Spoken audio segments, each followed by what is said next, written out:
All right, let's get started. Hello, everyone, and welcome to another episode of Tapcaf Transmissions. My name is Justin, joined as always by my lovely and loving co-host Corey. How are you today, fine sir? I'm doing great. I prefer cozy co-host, but Cozy co-host, okay. yeah. So we've got a Darth Bane to talk about, and I'm still feeling edgy. I finished this last night. Were you edging all night? Justin, sorry. we talked about this. Off stream. Product hasn't emailed us for months. No, It's all the edging talk. But yeah, we're talking about Darth Bane Book 2, Rule of Two, which continues the story of Book 1 after, I think, what is it, a 10-year time gap maybe? well, we start off like right after, like same day, and then there's a Right. 10-year gap after a few Right. chapters. We were supposed to talk about this book last week, but then there was the Star Wars Squadrons thing. at Gamescom thing, so we did a separate live stream of that. The audio didn't make a very good podcast, kind of the same situation as we had with the Halo Infinite episode. I'll put a link in the podcast description to the YouTube VOD, though, if you guys want to check that out. So that was just us two and former Tapcaf guest Charlie, who did invite me if we ever do a Tapcaf live. I don't think we've talked about this on the podcast. No, I don't think so. But after another stream that we do once, Charlie, who is the editor and the other guy we work with on X2, one of the gaming channels we do, and Charlie was nice enough to invite me to Tapcaf live if it happens. So there's something to look forward to. I have confirmed that if we do a Tapcaf live, I will be the special guest. You do have Charlie's permission to show up, which is nice. But yeah, so we're doing this week, and then next week I believe we are talking about a little guy named Thrawn. Yes. Have you bought your copy of the book yet? I'm just trying to find mine. I haven't, because I was just waiting for the email to come with it, and never did. So wow. Kind of rude of Del Rey, but the title is it's a long one. That's why I was looking for my book. It's Star Wars Thrawn Ascendancy Chaos Rising. Book 1, The Rising. Chaos is a ladder. The Leavening. Chapter 1, Part 1. But yeah, so it's a very, very long title. I think there's legitimately the title and 3 subtitles. So that's pretty wild. We will be covering that next week. It's a pretty long book, I think. So hopefully we got lots of time to cover that. And then the week after that, we will be back to Darth Bane with Book 3. And then I don't think we've Dynasty of Evil. Yeah. I don't think we've discussed what we'll be doing after that. Have we? We haven't. Callista trilogy, perhaps. Possibly, but we have a little bundle of joy to look forward to, and on top of Charlie, you're going to be having another kid. So that's right. Yeah, still a few. I think Kelsey's 33 weeks. So yeah, 7 weeks. But it could take us, considering that this was supposed to be last week, and we're still planning 2 books after this. It could very easily be a few more weeks, and we'll have some topical episodes before then. But we were talking about how at that point we're going to get more into comics to kind of lighten the load on you. And we could do Callista before then. Honestly, newborn baby is really easy. The sleeping part is tough, but like a new puppy is harder. And obviously, like I'm speaking as a man, I obviously can't breastfeed. I've tried, it doesn't work. But poor Gus.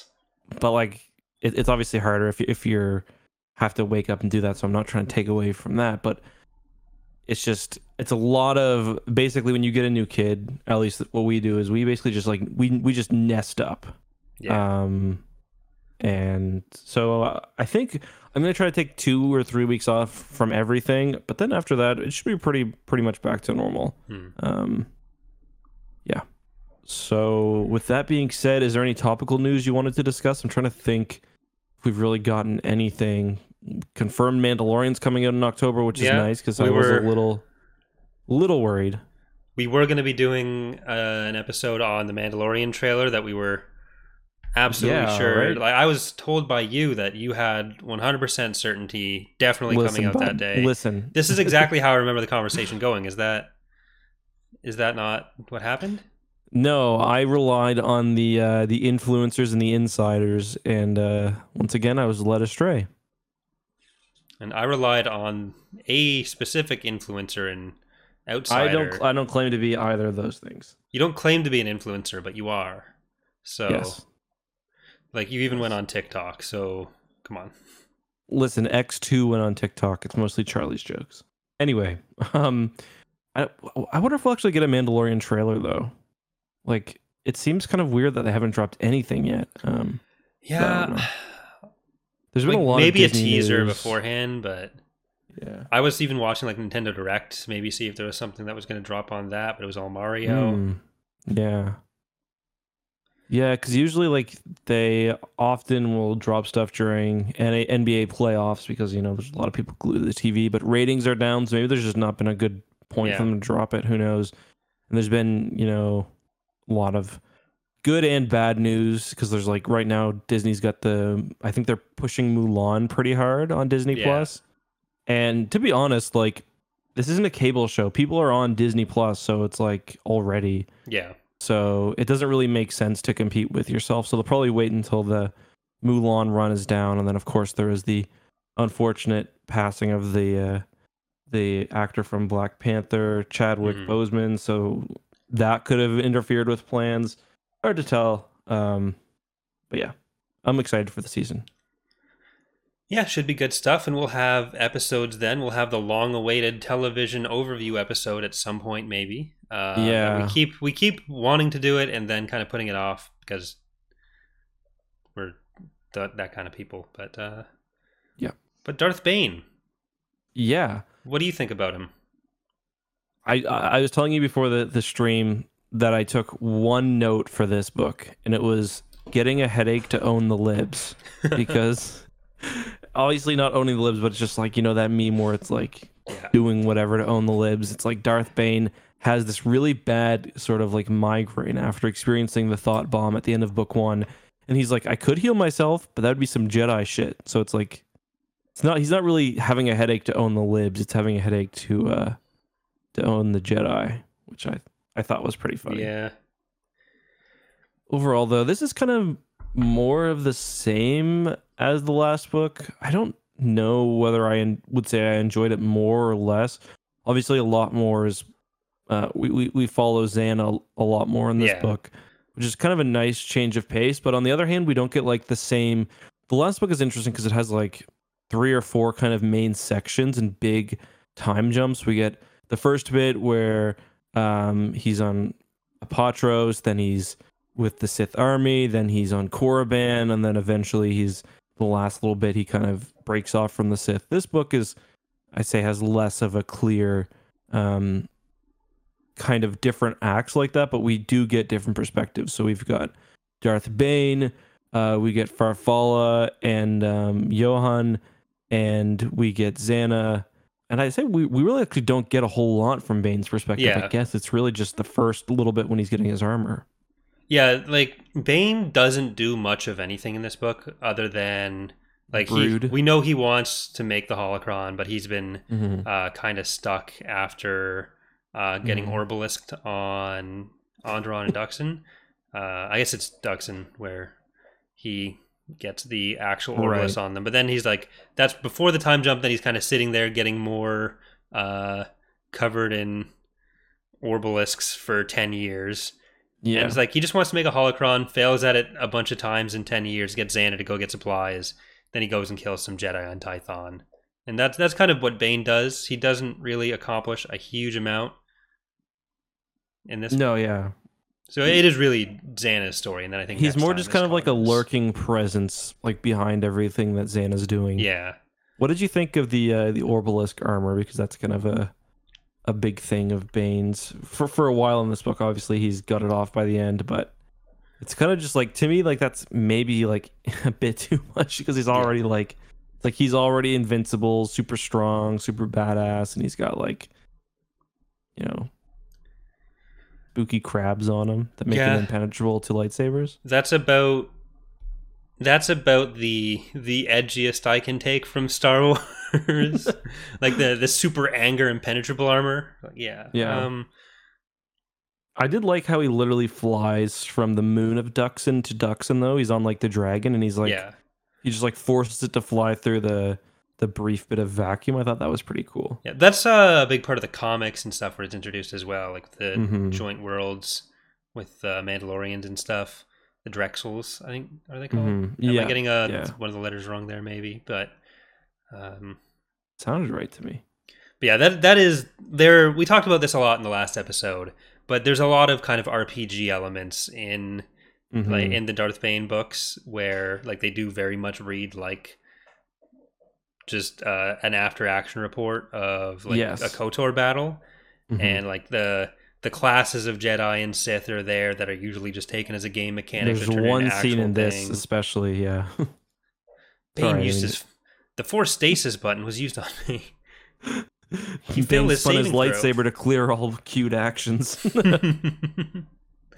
But like Drew Karpyshyn was the lead writer and one of the main game designers on Mm-hmm. KOTOR, and so you kind of expect like that just seems to be kind of what his writing style is. Yeah. Uh, I mean, but I kind of enjoy it, to be honest. Like I think it's fun, but it does take you out of it a little bit, I think. yeah, like that's kind of what my takeaway from both of these books so far has been, is that it's a writing style that is fun to read. Like there's cool stuff that happens, but it's also doesn't really there's not much depth to it, and I don't think Mm. it's trying to have much depth to it. It's Angry Man and No, the I don't think Adventures so. of Edgy Girl. So Yeah. No, I agree. I do.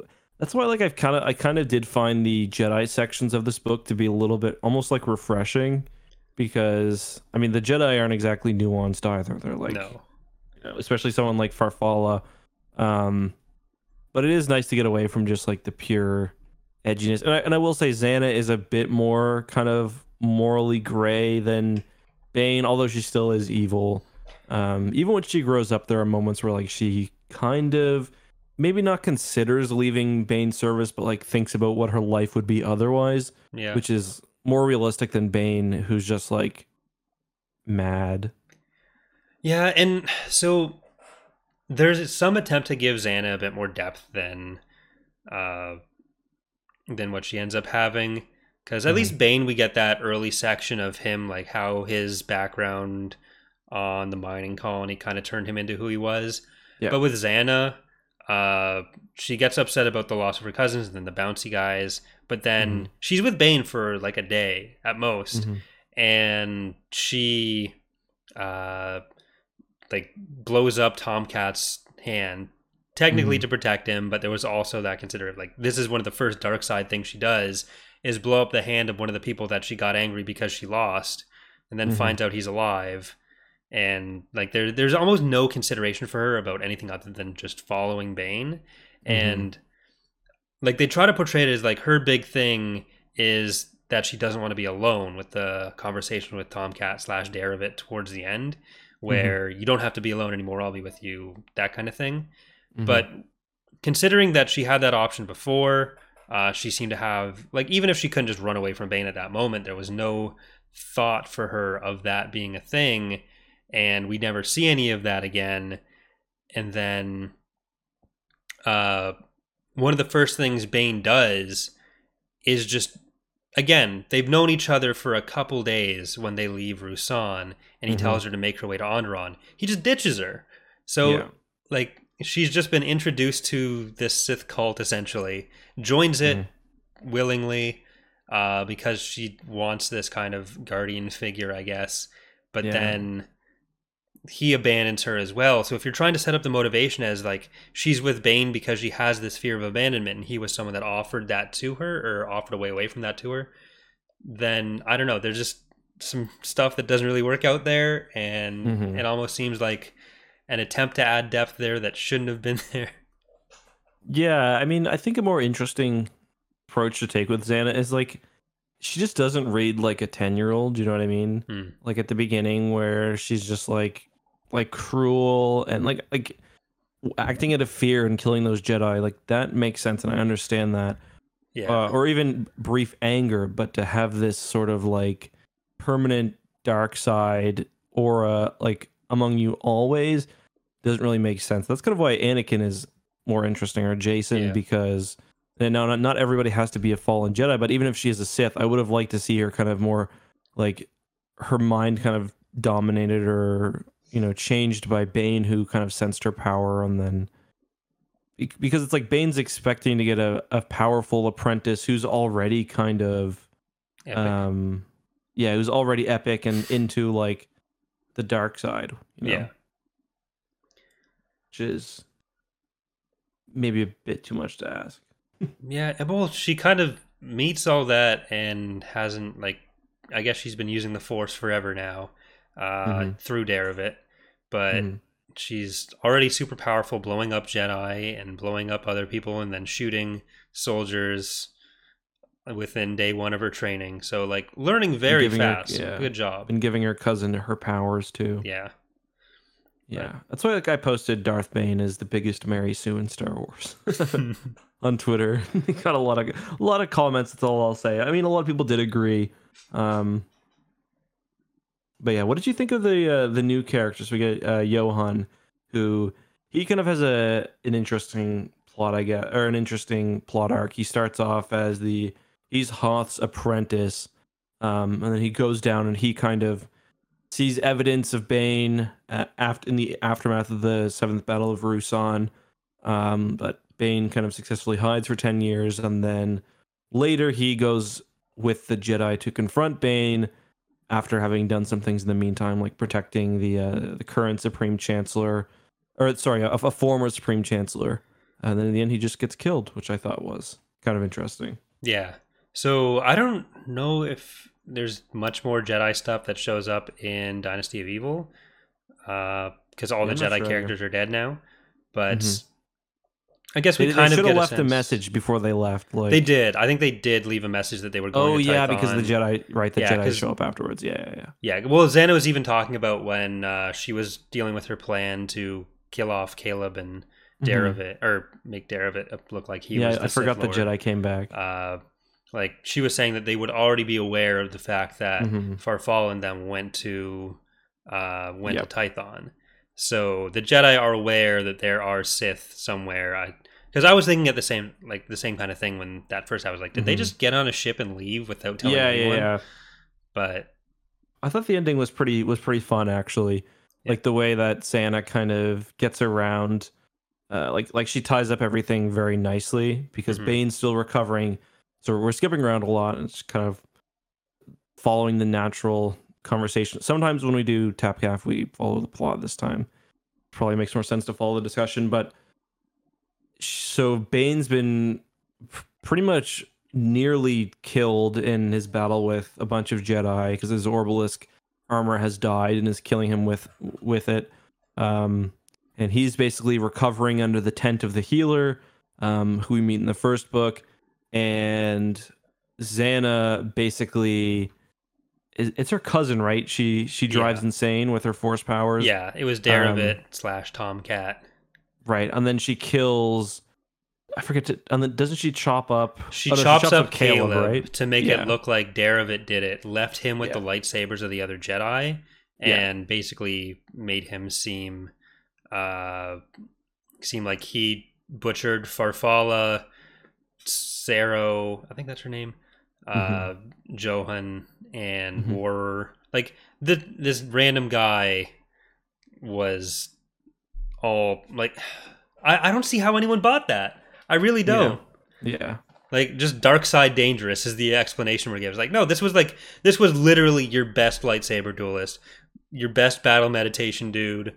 Farfalla, who's good at some shit, I'm sure, and Johan, who everyone acknowledges is kind of useless at most things. He's like a diplomat. Yeah. Whose only use in the book was to stop Zannah from losing to Beefcake number 7. But yeah, I gotta say I was kind of surprised though when Johan went down, because I guess I'd forgotten that after they do spend pretty much like maybe a 5th or a 6th of the book following him, and then he just gets capped. I was like, yeah, that's kind of cool. Yeah. Same with Farfalla. I knew Farfalla died, but still kind of surprising, I guess, in a way. Yeah, it kind of means those plots end up not going many places, because like there was the interesting thing about like Mhm. Joan trying to bring forward the legacy of Hoth and them and what direction the Jedi are going to take. Yep. But that kind of doesn't get resolved very much at No, it all. doesn't at all. And then uh, they're all dead. Yeah. Like you could And just as easily have had Farfalla turn up in that battle. We know him from last book, uh, without somehow following survive. Johan, Yeah. but Johan. But Yeah. yeah, Yeah, exactly. He could have been part of the second force or something. Like the yeah. one that shows up afterwards. Well, even just not even have those parts of the plot where we Mhm. follow Joan's story, and then have Mhm. Farfalla still turn up in that first task force when someone Mhm. brings him. But Right. it just feels like there were a lot of elements to Joan's stuff that wasn't about finding the Sith that ended up kind of going nowhere while still setting up what was possibly an interesting thread. So Mhm. kind of losing that thread now with no real opportunity to organically pick it up Mhm. is unfortunate, I guess.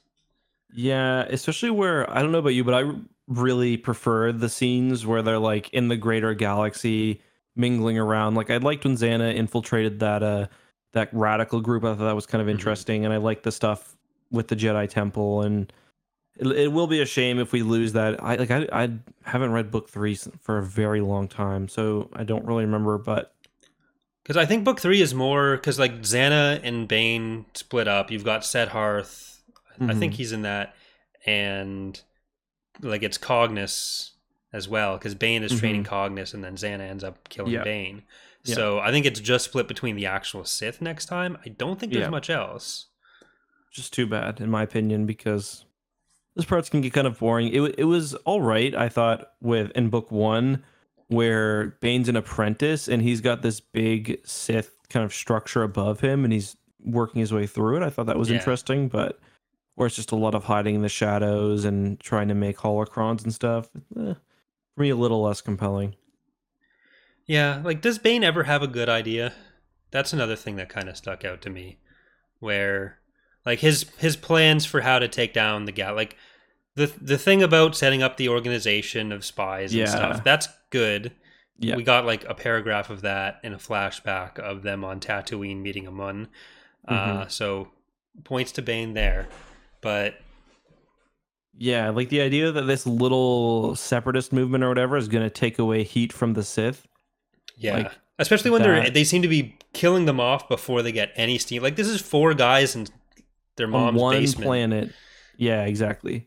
It's like one planet of millions. It's like Yeah, they didn't successfully kill the former chancellor, another chancellor of Valorum. Hashtag corrupt republic. hmm. But but yeah. Well, But, because Bane's thing was that it'd be easier for the Sith to take over the galaxy with one republic. mhm. Because if you're counting the stars and they're all together, uh, then I guess that's better than having everyone fractured and trying to unite it from that. But I'm not sure if Yeah. that's necessarily true. It just seems like he's doing that because that's what it ends up having to be under Palpatine. Mhm. And rather than trying to find an actual explanation for that, it's just this weird side thing that they end up doing. And it's kind of the same thing with his justification for who he kills and who he doesn't, like how he wants there to be Mhm. rumors out there of a Sith, but he wants them to be from people that no one will believe Yeah. because they're untrustworthy because reasons. Yeah. I mean, having rumors to me doesn't make like I don't know. Just kill. Just hide yourself, and that's like one of the things about Bane's armor. I wish they touched on it a bit, but like the whole idea of Darth Bane is he wants to operate completely from the shadows, and he's got this new armor on that makes it like he can't blend in. He's a walking crab person, like, and they do mention that a bit. I forget who. I think Xana mentions it maybe when she's waiting for Keladin or whatever the Twi'lek's name is. Yeah. Um, but I would have been more interested to see kind of how that works out because that's part of the reason like Bane is like, yeah, the Sith should be manipulating and operating from the shadows and doing all this stuff. Yeah, so let me And get then this he super powerful armor that makes me super angry and evil, but I can't be seen in public ever again, so I do nothing for 10 years. yeah, exactly. Um So I'm not sure really how he sets up a lot of the operations and stuff, other than he pays the 1 moon, which seems like a thing anyone could do. But where did he get the money to do that? I don't know. I think he gets some from Cordis, but from Cordis, yeah. I think so, yeah. It was kind of weird having that time jump, because there's a 10-year time jump. You start on the same day of the end of Path of Destruction, so it's Bane and Zannah going through Rusan, and then there is the 10-year time jump. So Zannah is 9 years old. Yeah, 9 or 10. I don't think they say specifically. Yeah, and then she's like 19 or 20, 21 maybe. Yeah. And like the first scene we get, one of the first sentences we get after this 10-year time jump, where she was just a friggin' 10-year-old, is like, everyone wants to sleep with her, of course. Like every female character in this book, and there's been 2 of them so far. Yeah. It's like Githany, the whole thing is like sex is her weapon. It's like you can do that with female characters, but when every female character you have is that, it's like maybe you should think about her this a greatest little bit dark more. side power was her bust. Basically, like every male character is described as 10'7", beefy, barrel chested, and both of the prominent female characters are just kind of that archetype. It's like every time you think you think you get somebody tougher, like more physically imposing, it's like this guy was actually 8 feet tall, like the swordsman's apprentice. I thought he was a.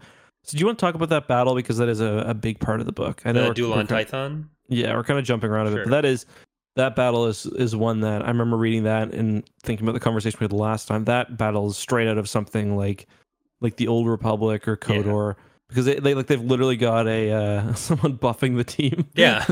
Like a support role, which is kind of cool, because you don't really see that very much in Star Wars, but that was interesting. And the fact that it was an Ithorian just feels right, because I can never imagine an Ithorian doing anything too active. I know there's that one. Yeah. And there was that one we saw in Clone Wars. Yeah. who he shouted. That's a big thing in a lot of even like Star Wars RPGs. There's the bellowing Ithorians. In KOTOR, they do tend to be more like administrative assistants and stuff. Doctors. Just giant mushrooms. I get like, are they mushrooms? They're honestly no, more I like just that's what I called them as a kid, mushroom heads, because like their heads look like a sliced mushroom that you'd see on like a cartoon depiction of a pizza or something. I don't know if I can co-sign that. That's okay. Yeah, it's okay. No. But like we usually see battle meditation as this broader scale thing where it's coordinating forces. So it's more like that straight RPG style buff system. And I was kind of hoping that Zannah, or what I was expecting was Zannah's contribution in the battle was going to be like she can't beat the really strong, like the guy that she's fighting with, Johan. One of them's maybe Sero, but either way, she can't beat him. But then she notices the Ithorian over there, and I thought that would kind of be what she ends up doing. But then that just ends up like he ends up doing what he does to Bane, which I think works out better. But that was kind of my expectation for like the multiple pages the battle was going on. It was like, oh, so she's gonna get just sort of forced back, and she's gonna jump at the Ithorian, and that's gonna be kind of how she wins, and then Bane is gonna just smack everyone else around. But it turns out to just have her kill everyone. Yeah, I mean, I quite enjoyed the duel. I really like the setup too, where it spends like 10 minutes just like listing everyone's achievements. It's like, oh yeah, we've got the greatest duelist in history.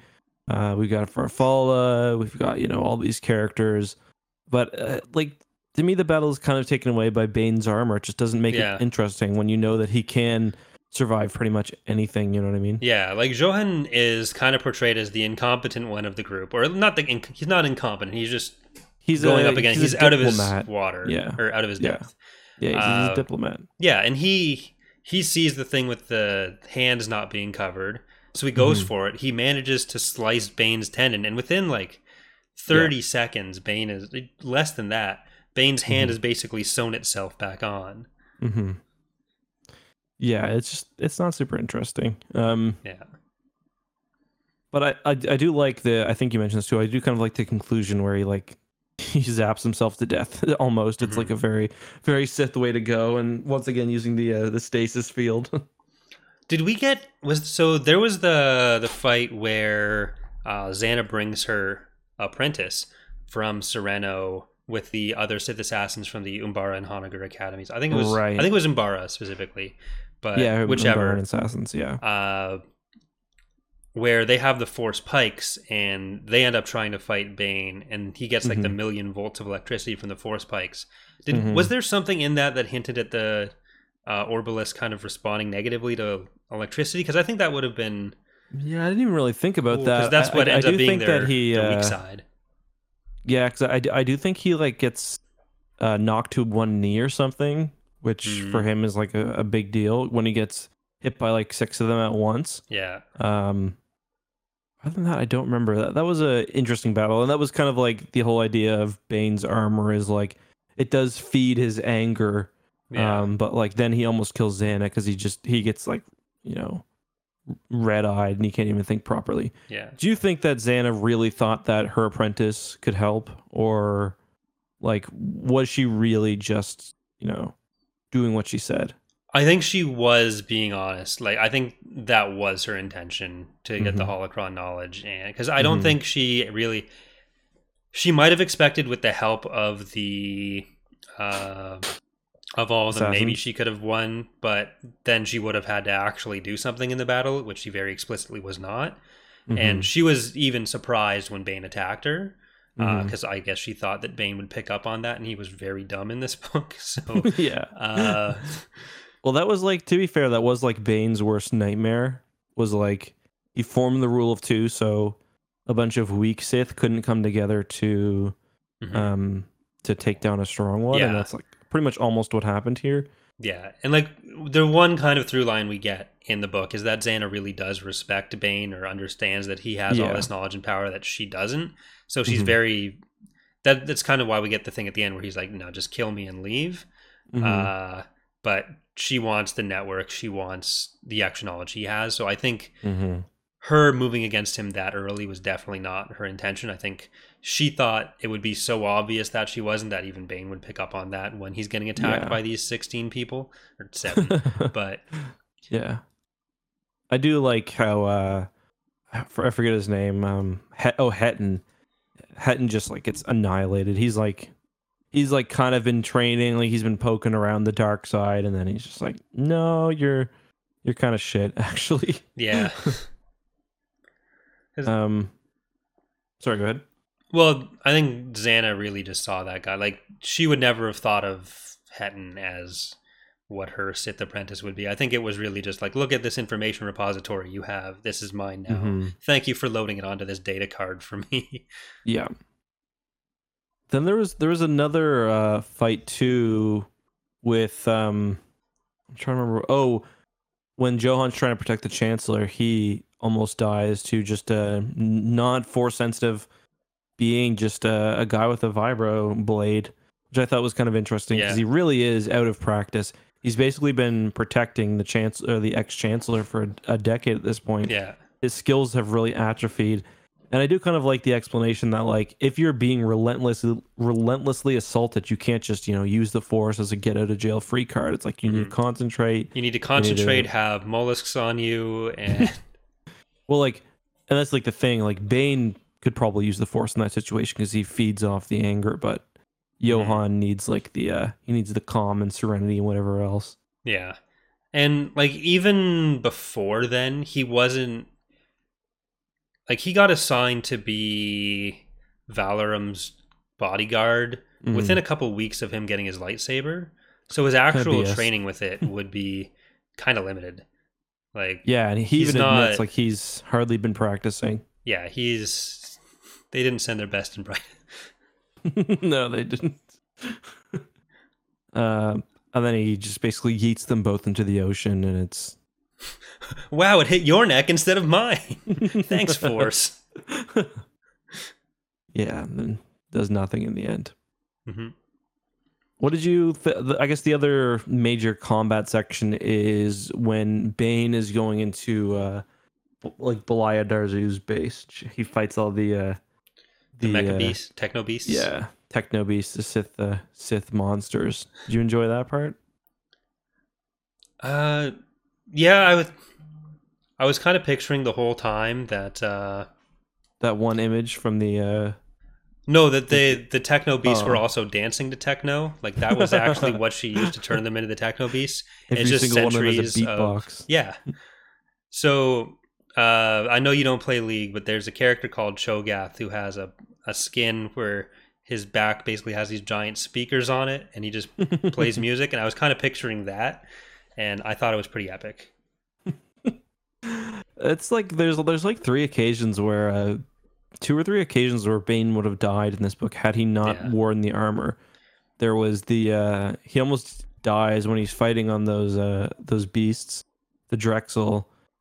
He would have probably died in the lightsaber duel because he takes lots of cuts, and then he gets the absolute mad lad takes a full mouth of the Techno Toxin. Beast. Yeah, like Multiple I just imagine times, one of them right? just like spitting in his mouth. Yeah. Well, I think that's one of the things that like we get the thing from him where he doesn't know if he should keep it because it ruins his concentration when he's trying to do the holocrons. And Zannah kind of pushes him towards thing like, hey, maybe you should get rid of that because she's also kind She of wants afraid. to kill him eventually. Yeah, that she can't 1v1 him in Counter-Strike and win. But Guardian, no stickies, let's go. they kind of sleep on the fact that like maybe it's also making him lazy because he's just letting these things kind of happen because he knows he can take it.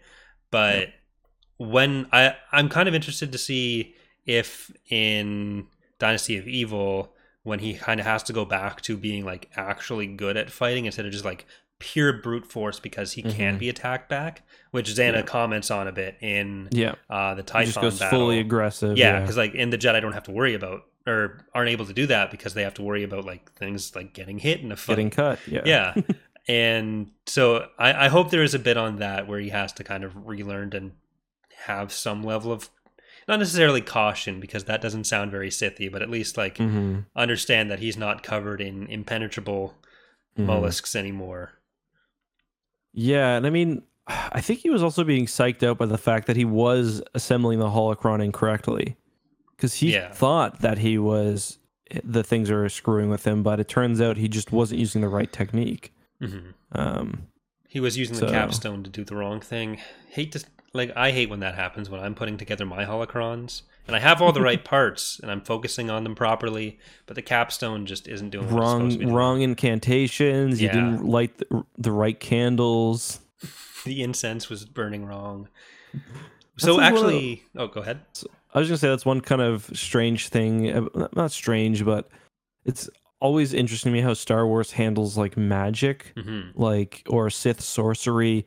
Like for me, I just imagined like when I imagine the Force or someone using the Force, something like a hand gesture, for example, I see as they do that because it's easier for the Force user to visualize, pushing somebody and making it happen if they physically manifest that, you know what I mean? Yeah. But we also see like Darth Vader, he does like actions, he does choke and force puller or whatever else without his hand.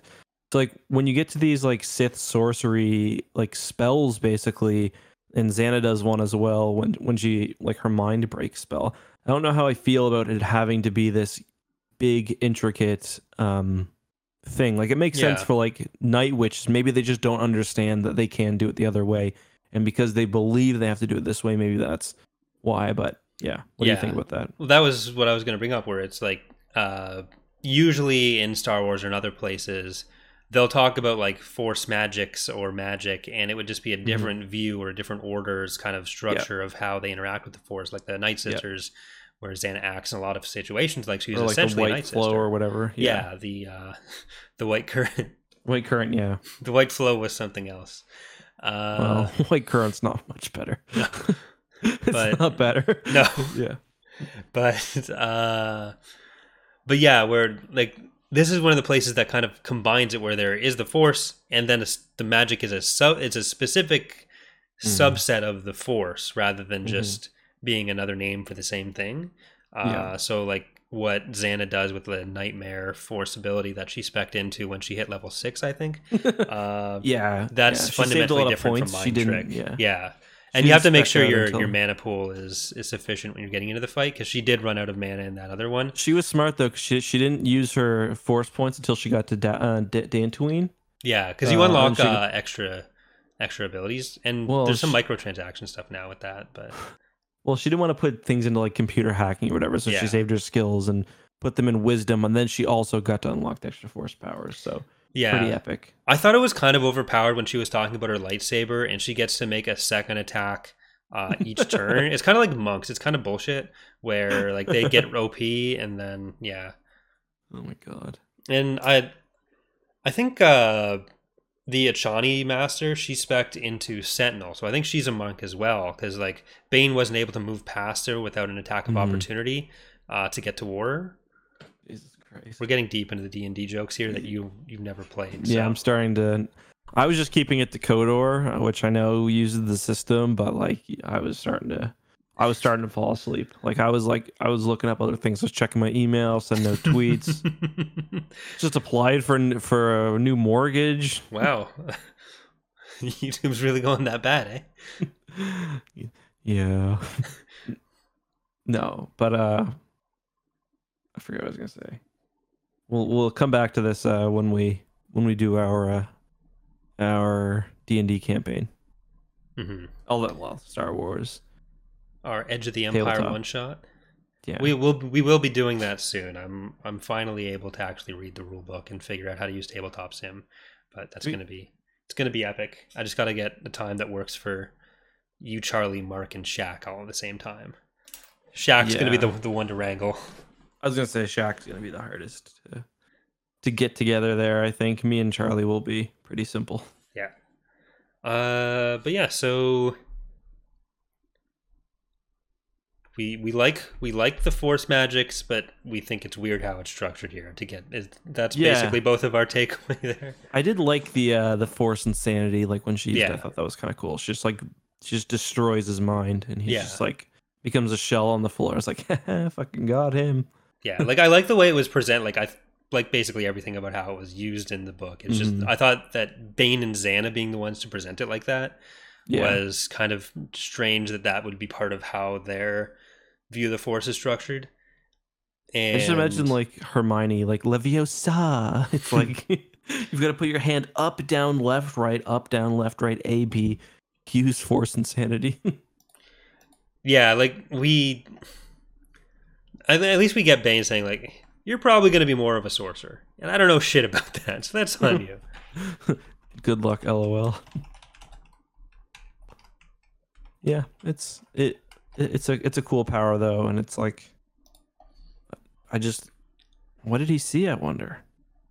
It's like, do you think it's just like the primal, like just the fears that like every person has that like just don't make sense in the back of your mind? Just like, whatever you imagine goes bump in the night. Yeah, I'm really excited for Cognus to get in here so we can just get a real abandonment of the rule of 2 10 years after they make it. Because we actually get some of the downsides of the rule of 2 in this book, or one of the main ones, compared to how the Jedi Order works, where it's like, sure, you get wiped out in one. Well, you get wiped out, but also, like if they lost on Tython, they're fucked. Yeah. But if you have, like, when Bane is trying to do this research to find out how to remove the Orbalisks, they go to the Jedi. Because there are like Scholar Jedi and the Fighty Jedi and the other Jedi. So sure, Shouty like individually, compared to other Sith Lords, maybe by not having the other Sith Lords, you're staying more powerful. But you're losing out on everything the Jedi Order is able to accomplish, or the Sith have in the past, by having people with different specialties, rather than having Bane and Zannah have to learn literally everything. Because you kind of get that as well with Bane saying like, his specialty is going to be being big and beating people, and Zannah is going to be the sorcerer type. But Bane doesn't know anything about sorcery, so how is he supposed to pass that knowledge on? Zannah is going to have to go and learn about that herself. But then if Zannah's apprentice is more of like, if Zannah had trained like Darth Tenebris, or Tenebrous' master. It's like they're kind of the biotech. They're the ones that actually do the thing that Bane thinks the rule of two is going to be good for. Where they're kind of working. I guess that's what shadows. the holocrons kind of come in to help, but yeah, but then you still need to have that knowledge in the past. Like Bane is making an order that just has to stagnate. It's way too traditional. It's way too individualistic. There's no way it's going to work in the long term to any of their benefit, and it takes them 1,000 years to rule the galaxy for 20. Darth Bane is literally an incel, and like it's just not working out for him. Like, because you're right. After all of that, like the Jedi have spread themselves so far, even when they get completely wiped out, they still come back. The Sith rule for a couple decades. It's epic for them during that time, I guess. No, it's not. Look at Vader and Sidious. Is that who you want to be the epitome of your order, Captain Wrinkles? And I think Sidious is having a good time. Vader, no, but I think Sidious is really enjoying himself. Yeah, for a while. Have you ever seen that man not having fun? It's true. Seriously, that's why Sidious is such a fun enemy, because he just loves how evil he is. Like that one scene where he's like throwing shit at Yoda. He's just fucking cackling. It's just like no, that's fair. I wish I had half as much fun as Sidious is having in almost every scene he's in. Yeah, it's like even Return of the Jedi. He's like. Right when Vader puts out his lightsaber to protect him from Luke, he's got this big shit-eating grin on his face, as Charlie would say, big Cheshire cat grin on his face. He's loving it, man. That's fair. We should get him as a guest on the podcast sometime. Ian McDermott, Palpatine, or Charlie? Palpatine. Okay. Well, if Ian McDermott wants to come on, absolutely. But if we could get Palpatine on, see how he feels about Dynasty of Evil, he'd be a good get for us, I think. Yeah. No, I agree. Kyle Katarn afterwards would be cool, I think. Yeah. Well, we're already talking about Ruusan, so we could. Yeah, true. So we could cover maybe how that goes from being like the place of the biggest battle in history to somewhere that no one actually knows the location of.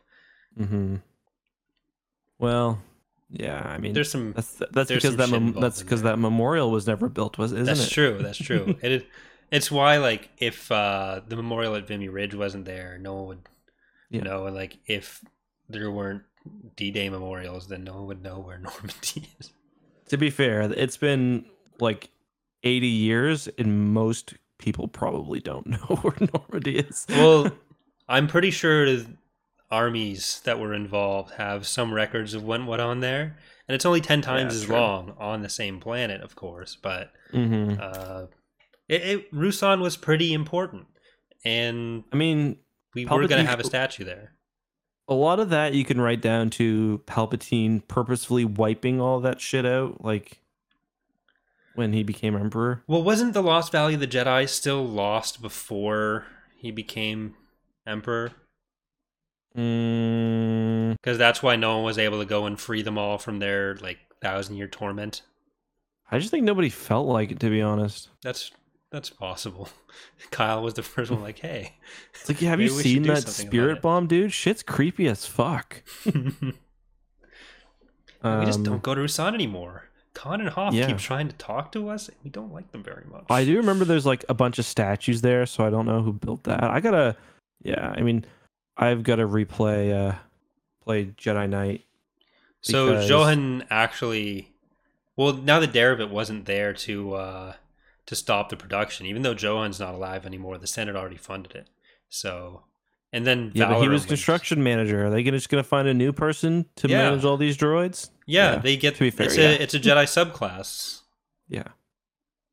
Yeah, that actually shouldn't be a problem at all. Yeah. Jedi Foreman. It does take level 11 before you can get into that class, but Jedi Foreman. I actually did just I got Jedi Knight 1, Dark Forces 2, Jedi Knight 1 working on my computer perfectly, and I'm like really excited to play through it. I just randomly like accidentally beat like 5 levels the other day. I was just like, I'll just run until I die. And like it was an old game. I mean, it's an old game, and those games are pretty hard. There's like a pretty big difficulty drop, I'd say, from even to Jedi Outcast, which is difficult on its own. But I was just like, I got through like 5 or 6 levels, and I was like, man, I'm really feeling it. So now I'm pumped to get all my other streams done so I can play it again. And release Lord Hoth and all the others who are trapped. Yeah, you release Lord Hoth, Lord Khan. No discrimination there. Yeah, just they can all go. What would you do if your name was Skier? Wouldn't that be very upsetting? I mean, definitely a little bit. Yeah.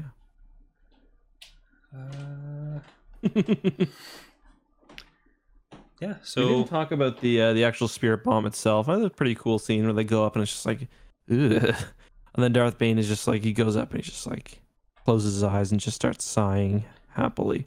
Yeah, it seems like less damage would have been done if they had gone other directions in that. Like maybe don't let the spirit bomb go off. Derivid had a good point there. Like even orbital bombardment would have done less damage. If you just shoot the Sith camp, you had a huge fleet in orbit and the Sith fleet was gone. So right, because that's like the whole idea is we got to kill them all at once because they're all here right now. But just chill, dude. Just chill. Yeah, the thought bomb causes like nuclear winter every. Yeah, it really fucked that plan up, didn't it? Yeah, so like point precision orbital bombardment. You know the cave they're in. You were going there yourselves.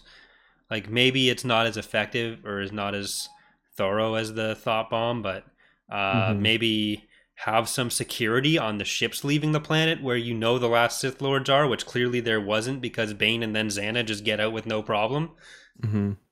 Like Zannah is on autopilot, doesn't know how to fly the ship, and they're expecting that ship to redock with their fleet, aren't they? And it just leaves. Like, oh, okay. I mean, and that ends up causing a lot of shit because that's like whenever the Jedi Knight games need to make a bunch of Dark Jedi or whatever, they're like, they got the power for the reborn from the Valley of the Dark or the Valley of the Jedi. It's like, shit, man. Yeah, like this has been a big problem for a while now. Yeah, and no one ever does anything about it. Yoda, you had 900 years. Now Marker Ragnos is back. Yeah, everyone's favorite Sith Lord. Great job. They should have brought Exarchun back. That would have been epic. Yeah, why doesn't Bane go to Yavin? We just get a montage of him going to every old dead Sith Lord. That would have been cool. Like, these people weren't necessarily that successful at much. And Bane, you're just putting way too much stock in him. You're going to be disappointed, buddy. Like, come on. Yeah, like, even Revan, like, he was epic for, like, a couple of years, but then, like, didn't really get that much done. Yeah. So. But there's a whole book about Revan, actually, and we're going to talk about him at some point. Yeah, at some point. Are we going to do... So, at some point, are we going to do, like, a video, an episode on, like, the stories of individual games? Because they kind of come up a lot. Like, if we do, like, a KOTOR episode or... I feel like...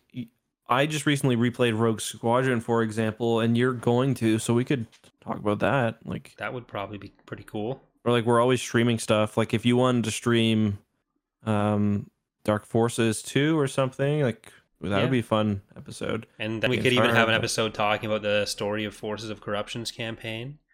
Because the Zan Consortium factor... I'd rather not. The Zan Consortium factors pretty heavily into stuff now. Like, they show up in a lot of media. Yeah, so it's crazy how long. If you go to their Wikipedia page, how many appearances they have? Is it 3? No, they have a good amount where stuff shows up. Do they? Okay. In canon and legends, they appear in a bunch of source books now. Got some extra characters like Mr. Jared Sykes. You can't just talk. You put some respect on that name, Justin. Okay, I'm so sorry. I'm sorry, Jared. Do you want to get into the rankings, then the questions? Yes. Do you have the ranking sheet, or should I do not. I think last time you put Bane in A tier. Yeah, this one's not an A for me. And I put it in D. All the way down to D. I can't remember if I put it in C or D because I was thinking at first that the internal debate, external debate. Yeah. Well, not a debate. You were talking about it with yourself. And you. Yeah. Okay. Debate. Well, I wasn't arguing back, I guess is my point. Because well, my thing was I didn't feel like there was any X-Wing book that I could put Darth Bane above. And while I enjoyed it, I didn't enjoy it more than any of the X-Wing books we've done. And even though I had like Krytos Trap relatively low, I think it was C for me, D for you. Yeah. Because for me, the D and F tiers were just Dark Apprentice in D and Champions of the Force in F. Whereas you have Krytos and something else in D. I don't have any Fs, I don't think. Yeah. Well, Jesus, where the hell is this one going to go? Did you like this one more or less than the last one? Less. Oh, man.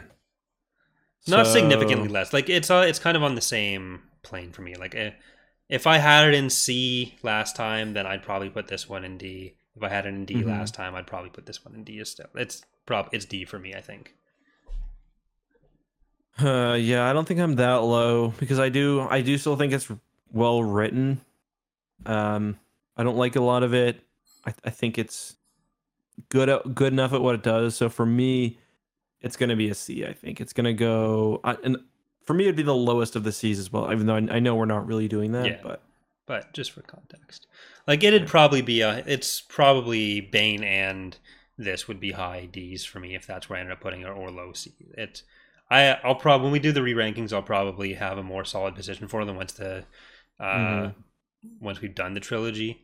So, because that might impact it a bit depending on how much I like Path of Destruction.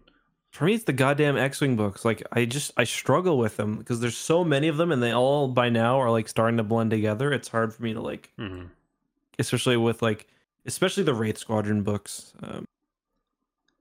Also, I think I'm gonna redo the tier list into like an Excel spreadsheet or something. Yeah, that would be much better. Yeah. But yeah, so I think that's. So you're giving them the D. I'm probably keeping them high D, low C. You're giving Rule of Two the I'm just going to say mid C. Just mid C. I'm going to leave it at that. Okay. See, the thing is, it's not done in a vacuum. We have these other rankings that we've already done. So if we like it more or less than other stuff, we kind of have to keep that consistent. But as we do when I read more Alphabet books, Squadron, I enjoy that so much more. Yeah. So like, it's not even close, or like, Yeah, like comparing this to the Thrawn trilogy or Alphabet Squadron or Plagueis, it's like this is very clearly not something I enjoyed as much as those. Like I've recently been already back to wanting to reread Plagueis, and we just did that last year. Whereas I don't know that I'm going to reread Path of Destruction or Rule of Two. No, I don't have any desire. And we'll see if Dynasty of Evil is kind of there, but like almost everything else that we've done, I'll probably reread at some point, except for Dark Apprentice and Champions of the Force. I think I'm good on those for my lifetime. But yeah, so like for me, the book that I'm most interested in seeing our ranking is the one we're covering next week. Because this Chaos is Rising. Yeah, it's a completely new. I've read the first maybe 10 pages of it, and it's very, very different. Yeah. Also, you know how I said like so whenever I get my review copy books in digital. We're talking about this with, I think, maybe even with this book, but I do my Control F to see if something's in the book or not. For this one, I looked up. It was Palpatine, Vong, Super Star Destroyer, and Star Destroyer. I think were the ones I looked up. Yeah. So. Yeah. And? Guess you guys will have to find out next episode. Oh. I'll say Vong did not make it. Oh, well. Oh, and Grisk. I looked up Grisk as well. Did Grisk make it? Do you really want to know? No. Okay. So yeah, that'll be what we do next week. We are back to Mr. Zahn. And it's Mr. Zahn finally given some room to write, and it's a completely new story. Pretty epic. Some 10 pages in, there's some hard lore about the Chiss Ascendancy that more than we probably ever got in Legends. Yeah.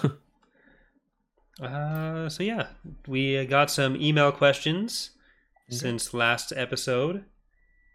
So we will cover some of those, and I guess we will also have, if there are any major questions related to Rule of Two in the chat, if you want to tag either Mr. at EckhartsLadder or myself at Corey's Datapad, we'll be able to see those and bring them up.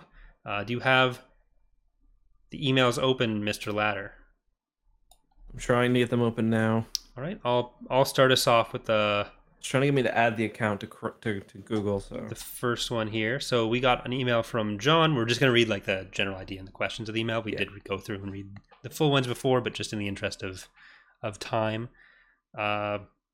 So John says, hey, thanks for this gem of a podcast. You're welcome. Realize these books are far in the show's rear view, but he is mainly asking about how we feel looking back now at the references and stuff that the Thrawn trilogy in particular has to the movies, because at the time when we did those podcasts, we were kind of complaining about that as like everything just references back to like, oh, remember that time I tied my shoe like I did at Endor? But what John's asking is, even if they stick out like a sore thumb now, did they help you the first time you read them to kind of get a sense of what's going on and tie you back into the story? I mean, I think we even had that discussion when we were reading it that like Star Wars was not what it is today when these books came out. So I understand the need or desire for those type of references. Yeah. They don't age as well because like of how crazy like the resurgence Star Wars has had since those days and everything else. But so they are kind of eye rolling, or they do make my eyes roll a bit when I read them now. But it's like, I can't hold that against Timothy Zahn. Like he was, yeah, like to get people involved, engaged, in these news stories. Like my kind of position at the time, I think, and I think I still mostly agree with myself on this, was that for some of the weaker Star Wars stories, it made more sense because they needed that bridge. But for stuff like the Thrawn trilogy or X-Wing, which do themselves feel very Star Warsy, or what you'd expect from a Star Wars story, I think it's kind of unnecessary, and that's what made them stick out as much as they did in that. Because like we're already with you, dude. You don't need to keep doing this. Yeah, exactly. But that was kind of my thing. And he also asked, do you have a copy of The Last Command that features a weird typo? Mine opens with the line, Wedge's boy Rose, instead of body. And maybe my original copy did. I really thought I had my original Thrawn trilogy copies after I moved, but I ended up having to buy some new copies a couple years back. And because like when I was moving, like when my parents lost the house, a bunch of boxes of books were like left around, and there are a few things that I still can't locate, so I don't know if I have them. Maybe I have that copy. I'll check if I'm ever able to find it. But okay, so thank you very much for that email. Next up we have Steven, who asks, what did we think about the Jedi Strike Force getting killed off so unceremoniously? Especially Johan gets a lot of book time. Then on a related note, after Johan died, there's no one left who knew the Rule of Two. This is a question that I've seen online as well. So how did the Jedi know about this in the prequels? Because how did because we do get a reference to the Rule of Two in Phantom Menace, because Yoda says always two there are, a master and an apprentice. I don't know what the lore reason is. I guess they just found out along the way. Yeah, there's 1,000 years between this and the prequels, and we leave off even Rule of Two with the Jedi, with the Jedi definitively knowing that the Sith are still around. So there's a lot of time for them to learn a couple things, little bits and pieces along the way. Well, at the end of the Rule of Two, they think the Jedi or the Sith are dead, though. Yeah. Yeah, so it's like, yeah. Well, they think that from that encounter, but then like the idea is sort of that there's all these little inklings that they kind of leave and they find. And even if this trail ends up dead and they get away because of what Zannah did here, how long that kind of holds up where people think this one guy murdered their entire strike force, they might find out who he actually was, or someone could identify him as like, oh no, that's the guy that was in the library. Like there's a lot of ways that can kind of arrogant though at the same time. But yeah, I think you are right. And I think we covered the other question about the unceremonious death. Do you have any more thoughts on that? No, Rip Farfalla. You're a real one. I don't know. This is an interesting one. If you could rank each of the main post-Endor Del Rey Star Wars series from best to worst, NJO, Legacy of the Force, Fate of the Jedi, Dark Nest, what would your ranking be? So Del Rey, so NJO on? Yeah. What would... For I me, think I know... like... Can I guess yours? Yes. Worst to best, I'll do. Dark Nest, Yes. So, you seem weirdly attached to Fate of the Jedi.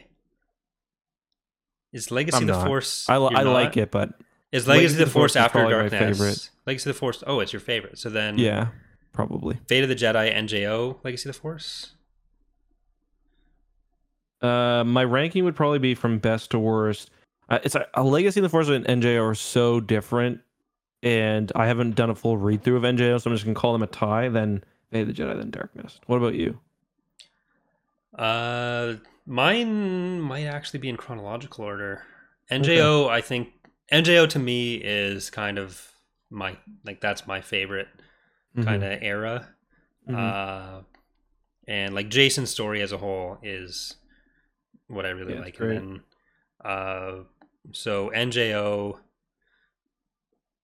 then Legacy of the Force, then Dark Nest, then Fate of the Jedi. So switching Legacy of the Force and Mm-hmm. Dark Nest chronologically, but That Fate was of the from Jedi I Asher, thought by was the kind of way. weird. So thank you for the email. So you're not a big Fate of the Jedi guy. Like whenever I try to think of stuff that happened in it, I just pictured like Noodly Abeloth. Maybe once I reread it, it'll stick with me more. But there's Mm. weird stuff, and then the overall plot wasn't something that I was I just super feel like those into. books waste so much time Hmm. because there's a lot of just like this family went to the zoo today, or like it's just it could probably be 4 books. Yeah, But anyway, so that was from Colvin. Asher. Thank you very much. Um, Anthony says he asked about humanizing big baddies like Vader and Kylo. But it feels like in the new Disney era Star Wars, and I agree with this, there has been an effort to humanize more of the traditionally faceless bad guys who were mostly as cannon fodder through books, comics, video games. I guess the example of that would be like the characters from Battlefront 2, or there's been plenty of other works in that era. What are Yeah, your thoughts on giving these characters stories and delving into their motivations, and how well do you think that's been done? I think it's definitely been done better than some of the it's been done more. I'm not gonna say better because it's not Mm-hmm. something they were trying to do initially. Because when you Yeah. get into like '90s media, especially, it was very Monster of the Week, but it was Warlord of the Week instead. Mm-hmm. Where there were a lot of shows, a lot of books, especially when you get into a series that's kind of establishing what it means to do this kind of thing, like Star Wars was. So emulating what you'd see in a lot of TV series that were coming out in similar frequency isn't Yeah. really unexpected or a bad thing. Just there wasn't that same focus on developing the villains. It was just supposed to be this bad guy comes along, our heroes who we know in some capacity go and beat them, and the focus wasn't on the villains. But I think in the movies there was the focus on Vader and trying to make him a Yeah. bit more humanized already, Yeah. and then slowly that made its way more into the books or into books in general Mm-hmm. that followed this kind of uh, formula. And so I think it's definitely done more, if not necessarily better than before. Yeah. No, I would agree with that. So thank you, Anthony, for that question, and Corey for answering that for both of us. Do you want to read Ryan's next? Yeah. So Ryan has a totally legitimate suggestion, and he thanks us for letting him know about Isard's eyes and how they reflect the duality of her personality. I don't. Oh shit! Did you ever pick up on that? No, I think I remember reading it and including maybe something in my notes. I had to go back and double check though. But no, I don't think I saw that. Because they were brown. Both of her eyes were brown. No, I think I remember them being different shades of fire, so red and orange maybe. Right. Yeah, because they Yeah. were a very close, similar color, but it wasn't Mm-hmm. exactly the same. You're right. Yeah. Once you get to NJO, you should totally get Captain Shaq to be your co-host. We have run the idea by Shaq of having him on the podcast, and he's up for it at some point. I think he said it's just coordination and figuring out what book he'd be able to come on for, because he Mm-hmm. doesn't uh, read that many Star Wars books, so we wouldn't want to like drop him into NJO and be like, "Hey, backstory." Yeah, here's 30 books you've got to read beforehand and strap in because we're doing 19 now. Yeah. Yeah. But yeah, so hopefully someday we'll get Shaq on. If not, we've got other stuff that he'll be on some of the Squadron streams and stuff. So there will be Shaq Mm-hmm. with us in something, but we're not sure exactly what yet. So the next question is from Joel, who asks whether the Sith would have been better off having a public face like Mas Amida as Chancellor while ruling from the shadows. And I think that may have been better, but it's just like that's not what Palpatine wanted. Like he just wanted to be like big nuts, plop them on the table. I'm Emperor. I've got power, etc. Yeah. So, I mean, it probably would have been better because it would have given them like, always better to have an extra layer of protection. But Yeah. unless it's a never mind, I'm not gonna. No, do it. I was gonna say don't double up on your condoms, but I regret asking you to finish that sentence. But yeah, like I kind of talked about this in my video about the rule of two being kind of bad, and in the first Bane book, where like if you want to go secrecy, stay with the secrecy thing, and maybe do it a little bit better than you have been. But don't be like rule of two and then immediately take over the galaxy. There's still two of you. Didn't work out too well for them. Yeah. The next one comes from Jack, who asks whether the Darth was known among the average citizen of the galaxy, because it seems like people in the galaxy don't really know what it means. And I don't know. That's like one of those like little details like that I can never keep track of. Like when people know when Darth Vader was Anakin, all those things. It feels like it changes a bit. I'm gonna assume some people did, but most probably didn't understand the significance. Well, there are thousands of years before. Let's just assume we kind of mean in the original trilogy, or post Endor prequel, that kind of time period where like thousands of years in the past, the Sith were a very common thing. A lot of Darths flying around, and it is kind of a title. And like even Jedi stuff for most of the galaxy is this obscure, weird order of monks that they don't engage with very much. The Force doesn't play a big part in their lives. A lot of people may not believe in it or haven't been exposed to it. So it's just like titles within a religious order of some kind. So imagine if you lived in a part of the world that was somehow not exposed to the Catholic Church, but you were aware of what it was and that it was a big deal in the past, and then you knew what the title of like Pope was, where maybe you understand that this is like the leader of that religious grouping, but you don't really know or care too much about the connotations. I think it's would be that kind of situation. Yeah. Yep. The final question is another one from Justin. He says, "Hey, back again." Yes, he is. Do you think at any time after the rule of two was created that the two Sith got separated from each other? Believe they were dead and went on to each take on an apprentice? Interestingly, on that point, I don't think we really know a whole lot about that 1,000 years, really. No. I think the most we get is probably from Plagueis.